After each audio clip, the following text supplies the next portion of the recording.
नमस्कार। तिरंगा AC India news में आपका स्वागत है। मैं विशाल चौरसिया। उत्तर प्रदेश में स्थानीय निकाय का चुनाव चल रहा है। प्रथम चरण का चुनाव 4 मई को हो भी चुका है। स्थानीय निकाय चुनाव में खासकर पार्षद, सभासद, इस तरह के पदों पर मोहल्ले के लोग ही, परिचय के लोग ही ज्यादातर चुनाव में खड़े होते हैं। एक ही मोहल्ले में आपके 4-5 खास परिचित, रिश्तेदार,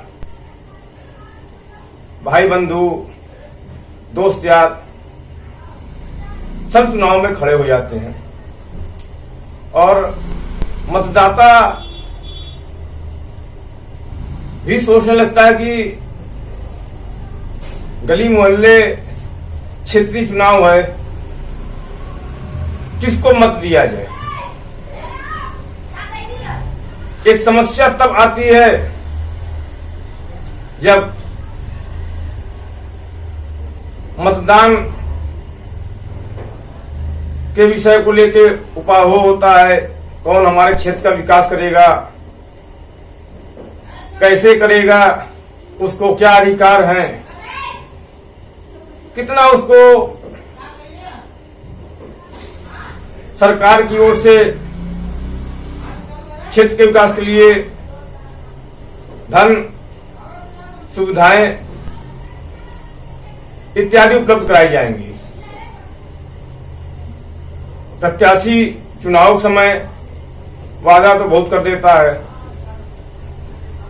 वो चुनाव जीतने के लिए केन प्रकार सोचता है कैसे भी मेरी चुनाव की नैया पार हो जाए, मैं चुनाव जीत जाऊं। काम कैसे करेंगे, कितना अधिकार है, अभी आप किसी प्रत्याशी से पूछिए, उनको भी ज्यादा जानकारी नहीं होती है। और जो पहली बार चुनाव लड़ रहे हैं, कभी चुनाव जीते भी नहीं हैं, उनमें से ज्यादातर लोगों के साथ ऐसी समस्या है कि उनको इस बात का ज्ञान ही नहीं है कि आपके क्षेत्र में विकास के लिए निकायों द्वारा आपको क्या क्या सुविधाएं दी जाएंगी कि आप अपने क्षेत्र का विकास करते हैं।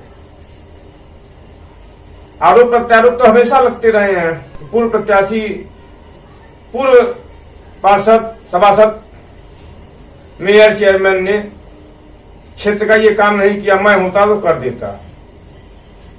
लेकिन ये आप विचार करिए कि वो क्यों नहीं कर पाया। ऐसा तो है नहीं कि वो राजनीति में है और विकास नहीं करना चाहता है। विकास तो करना चाहता है, लेकिन क्यों नहीं कर पाया। फिर कहीं न कहीं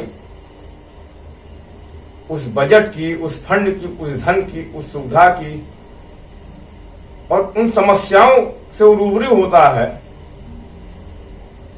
जब उस सदन में जाता है, अपने प्रस्ताव को भेजता है, प्रस्ताव पास नहीं होता है, कुछ कार्य करा भी देता है, लेकिन कहने और करने में कितना अंतर होता है ये उसको भी तब समझ में आता है जब वो अपने क्षेत्र के विकास के लिए अपने प्रस्ताव को इस टेबल से लेकर उस टेबल तक, वहां से वहां तक, सरकार तक पहुंचाता है, लेकिन वो फाइल, उसका प्रस्ताव पास नहीं होता है।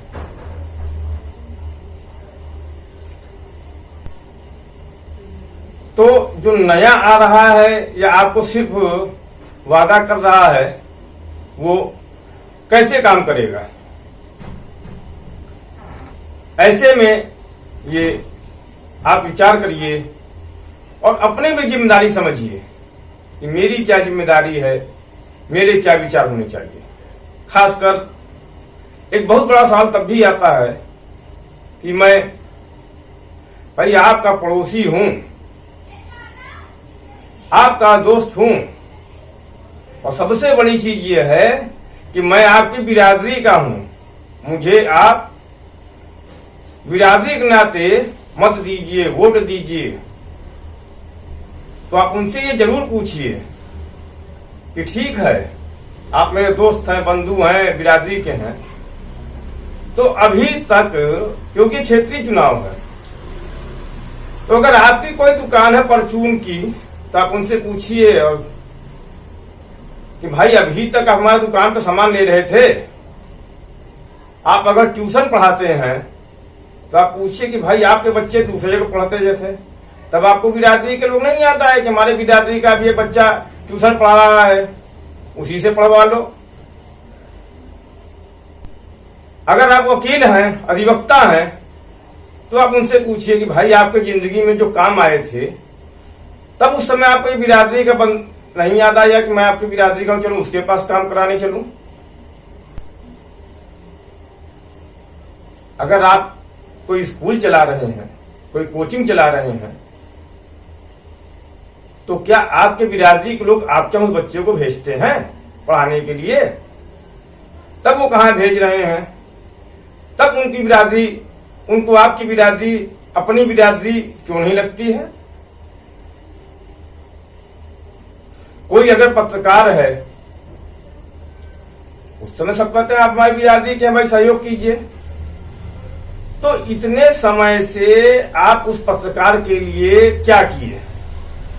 क्या आपने कभी छोटा बड़ा उसको कोई विज्ञापन दिया? आप भी जानते हैं कि पत्रकारों के ऊपर विज्ञापन लाने का उनके ऑफिस कार्यालय की ओर से एक प्रेशर होता है, उसी के आधार पर उसके भी समाचार लगने में आसानी होती है, भाई ये इतना विज्ञापन लेके आता है। तो क्या आपने उसको कभी विज्ञापन दिया, उसका सहयोग किया? ये छोटी छोटी बातें हैं, लेकिन चुनाव समय आपको बिरादरी याद आती है, दोस्त याद आते हैं। तो अभी तक आप क्या कर रहे थे? आप अपनी बिरादरी समाज के नाम पे वोट तो मांगते हैं, लेकिन आपने अपनी बिरादरी समाज के लिए किया क्या है? आप चुनाव में खड़े हो जाते तब आपको बिरादरी याद आती है, तब आपको दोस्त यार बंधु याद आते हैं, तब आपको पड़ोसी याद आते हैं। और 2 रुपया का सामान जो आपको लेना होता है तो क्या आप वहां से जाके लेते हैं? आप किसके यहां चाय पीते हैं, किसके यहां पान खाते हैं, वो किस बिरादरी का, उस समय आप ध्यान नहीं देते हैं। ये चीज मतदाता जरूर ध्यान रखे। और बिरादरी के नाम पर जो लोग वोट मांग रहे हैं उनसे ये सवाल वो मतदाता जरूर करें जब उनके पास इस तरह के प्रत्याशी आए और उनसे सहयोग मांगे। मेरा तात्पर्य सिर्फ इतना है कि आप अपने दिमाग से सोचिए, समझिए कि आपके क्षेत्र का विकास करने में कौन सक्षम है, कौन कार्य करा सकता है। ये आपकी जिम्मेदारी भी है। ये जिम्मेदारी भारत जैसे देश में ये बहुत सौभाग्य की बात है। आप उसका कैसे इस्तेमाल करते हैं ये आपको विचार करना है। बहुत से लोग तो मतदान करने ही नहीं जाते हैं, उनको लगता है क्या फायदा। अगर आपको लगता है कि मतदान करने से कोई फायदा नहीं है तो आपको किसी भी सरकार पे प्रश्न चिन्ह लगाने का, सवाल करने का, उसकी बुराई करने का अधिकार नहीं है। लेकिन फिर भी किसी को थोड़ा सा धूप लग जाता है, उसी दिन सारी समस्या आ जाती है। क्या बारिश हो रहा है, अरे भाई अब थके हैं। और जो देश को चला रहा है, जिसको आपकी सेवा करनी है, वो आपके लिए लगा रहे और आप अपनी जिम्मेदारी से मुकर जाते हैं। आपकी कोई जिम्मेदारी नहीं है। अपनी जिम्मेदारी का एहसास कीजिए। अपना ये आपका कर्तव्य भी है और आपकी जिम्मेदारी भी है। और यही मत आपके क्षेत्र, आपके राज्य, आपके देश का आपका एक मत भागीदाता भी होता है। इन्हीं शब्दों के साथ जय हिंद, जय तिरंगा, नमस्कार।